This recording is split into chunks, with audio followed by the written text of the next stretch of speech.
Alright guys, welcome back. This is actually segment 4 of this video series. Real quickly, I just want to apologize if you were watching my last video. I'm using a cam recorder, a cam studio recorder is what I'm using, and it tells me my elapsed time in seconds, not in minutes. So I have to keep the minutes under 15 minutes for the video, in which case it won't work on YouTube. And I thought I was cutting it close to the minutes, but apparently I had like 30 seconds left, so I kind of rushed out of there.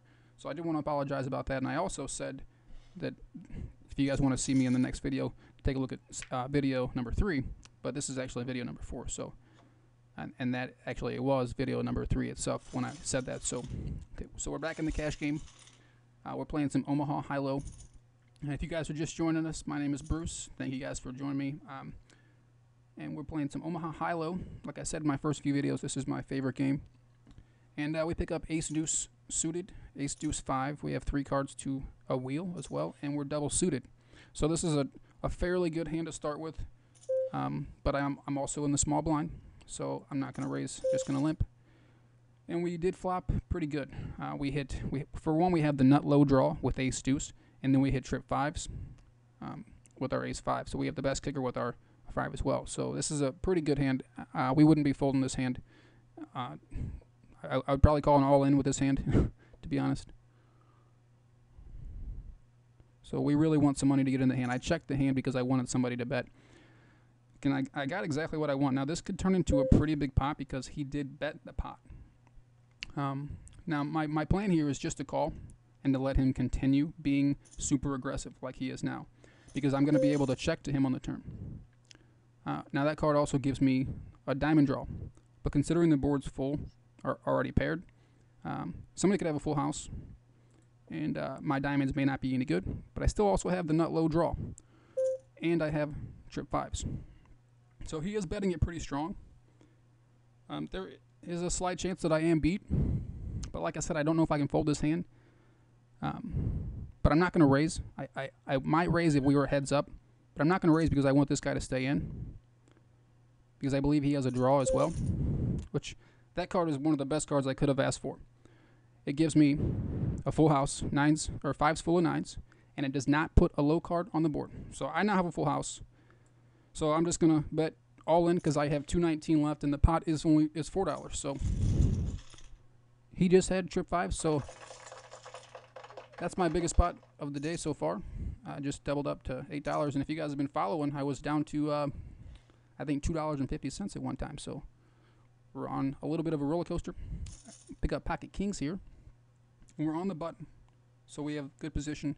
We have 2 diamonds for a flush possibility, 7-8 for a low, but that's not the greatest of lows. But I will gamble because I do have the button hoping for a king, and there it is. Basically the best flop I could have asked for. There's only one low card. I'm going to try and get as much money in this pot right now, which is great because he did it for me. The only bad thing is that nobody, I mean, it's hard for people to fold a hand like an ace, like a ace high flush draw here. So if somebody else, one of these other guys here, has a flush draw, they might come along for the ride.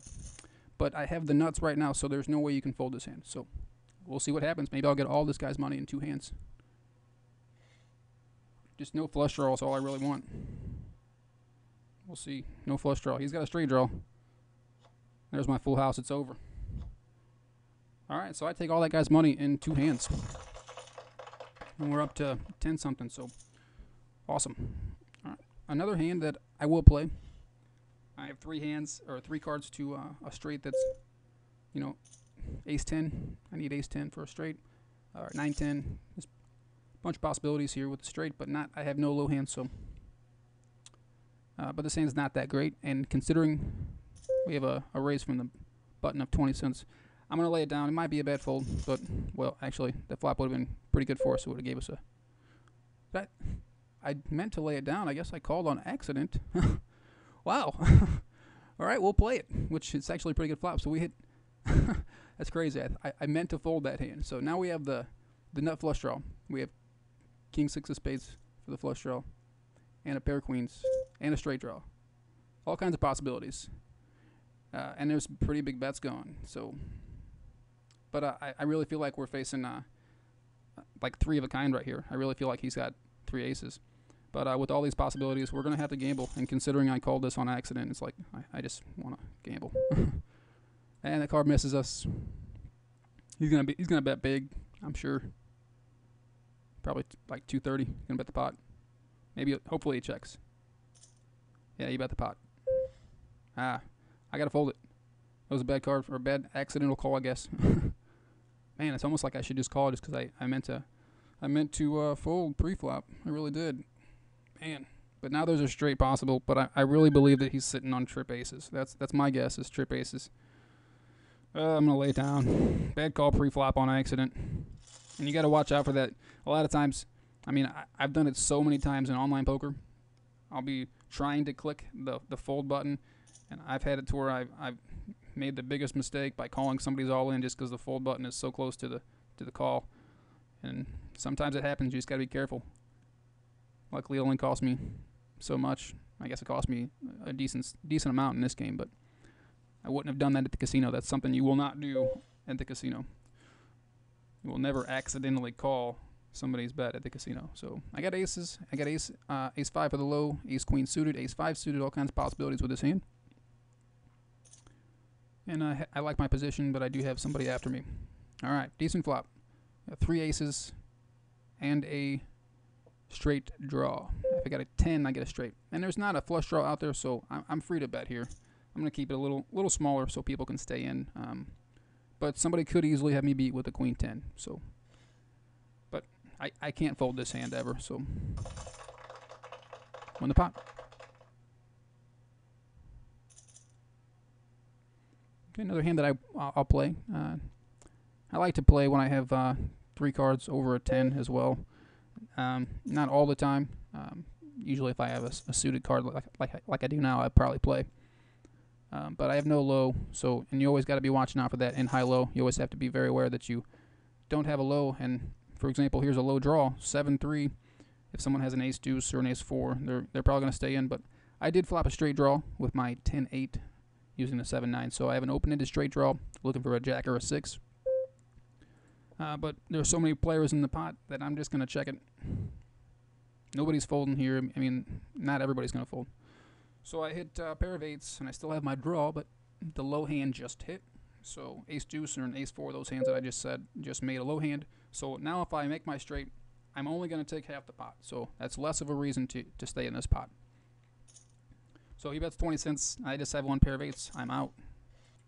Okay, here's an interesting hand that I thought I'd show you guys. Typically, it's not a good idea to play 4 diamonds in your hand because now there's just that less likely that you'll have a diamond on the board. But I also do have the straight possibilities with this hand, so I am going to play it. But it's not a good idea to play, 4 suits. Although it worked out well because I did hit my trip 9s and only 1 card to a low. So this hand turned into, one of those hands where you just hit random cards that you weren't expecting to hit. And I also have a bunch of cards that can give me a full house. A 7, a king, or a jack all give me a full house. And I'm just going to bet it small. Hopefully somebody wants to play. Only hand I'm really afraid of here would be pocket 4s or ace 9. And it's going to go fold, fold, fold. Fold. I'll probably just win this hand right here.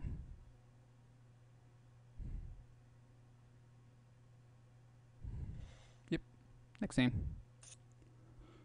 So guys, I thought I'd mention, I also just made my first vlog. I put it up yesterday. And I also talked about that I went up to the casino.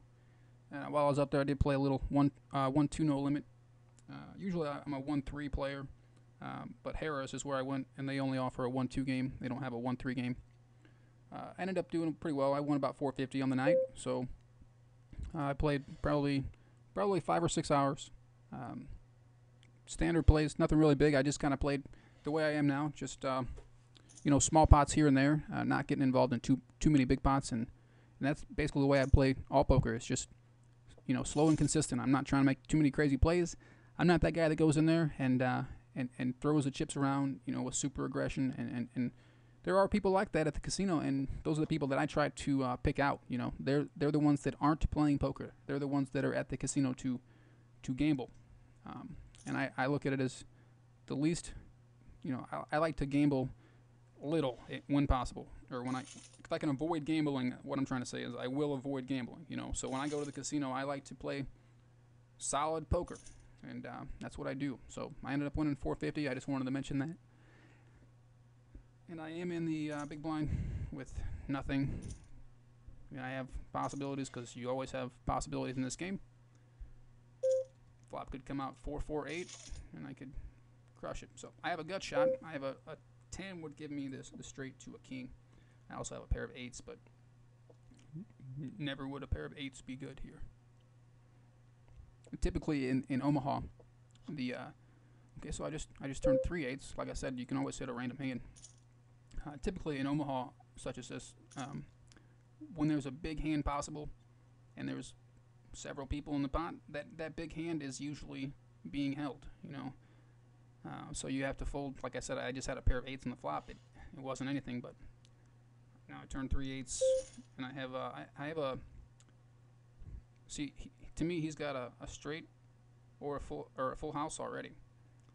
But I do have a king and a queen that can come off for a better full house. So I have a good chance to take all of his money if I hit a king or a queen, which I will do. And I hit. So now I have a full house. It also is a pretty good card because there's a diamond possible. But my read is really that he had a full house already. So I'm not gonna check and give him the opportunity to check. So I'm gonna bet $1.04. He calls. Oh my goodness! I can't believe he didn't raise me. He had jacks full. I got off really cheaply there, very cheaply, because he's a bad player. He's a bad player. He had jacks full and did not raise. Bad play. I hit my golden card. I thought that king was a good card for me, and my bet actually saved me money because if he would have bet, my plan was to either check and let him bet, in which case I would have raised him, but I decided to lead out, and because I let out, he got kind of frightened about that, so he may have thought that I hit kings full on the river, so that bet might have saved me some money. So that's just Omaha though, but I really think he's a bad player, and if I knew how to use the note system, which here it is, I would note that he's a bad player. And I simply put in bad player. Just I know what that note means to me, and I can always come back to that note on him and find out that he's a bad player. So I have 2 pair jacks and 4s, but there's a flush possible. Like I said, most of the time they have it, so I thought I would just show you guys this as well. This is how you get to the note system. By these little tabs over here, you click on the notes. You can find the player by clicking this little drop-down box. So yeah, you can keep your notes there. This is another one of those hands that you don't want to play. You only have 1-9. I mean, 1-9 to hit. So you're looking for the case 9. Although I would have flopped a straight with my queen 9. So I mean, you shouldn't play that hand. But when you get flops like that, maybe I should be playing everything. But okay, the next hand I have a double suited 2 pair. This is an interesting hand. I have suited 8-7 twice. So the same straight possibilities, but I have lots of chances of, or 2 chances of getting, a set on the flop. I guess I could get a 7 or an 8, but there's a bunch of them, so we'll find out. He made it 14 cents. I'll call that one. I'm not looking for the spades, I'm looking for a 7 or an 8, which I got. No straight possible yet, but there is a straight draw and there is a flush possibility. But he's only got 80-something cents left, so I'm going to put it about that amount and see what the other guy wants to do. I do have a set. Okay, so we got a call and a call, so they're both all in. Or this guy's all in, and this guy called me. So the straight just hit, so I'm going to slow down, hope for a full house, but it didn't hit. And now there's a flush possible, so I'm just going to check it. There's no reason to bet. And 3 of a kind 7s versus 3 of a kind 8 aces, no good. All right, guys, I need to stop this video, so I will see you in, well, you know what? I'm just going to end this video because, like I said, I was going to make 4 segments, and this is the 4th segment, so I'm probably going to continue playing, but I'm just going to not record any more of it. So, guys, I will be posting more videos, though, in the future, like I said, every day, so Again, thanks to my 2 subscribers. As of today, July 1st, I have 2 subscribers. I really